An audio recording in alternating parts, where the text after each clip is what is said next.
ഏത് സംഖ്യയാണ് മാന്ത്രിക സംഖ്യ ആയി കണക്കാക്കുന്നത്? എ 8, ബി 5 ഒരു പൂർണ്ണസംഖ്യയാണോ ഉവ്വോ ഇല്ലയോ? A 6, B 8.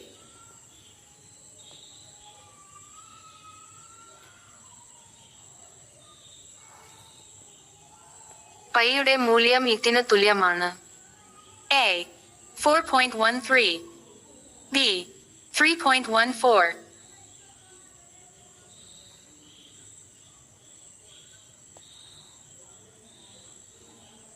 ഒരു ക്രിസ്മസ് പാർട്ടിയിൽ എല്ലാവരും എല്ലാവരോടും കൈകുലുക്കി. പാർട്ടിക്കിടെ ആകെ 66 ഹസ്തദാനങ്ങളാണ് ഉണ്ടായത്. എത്ര പേർ സന്നിഹിതരായിരുന്നു? A 12, B 9,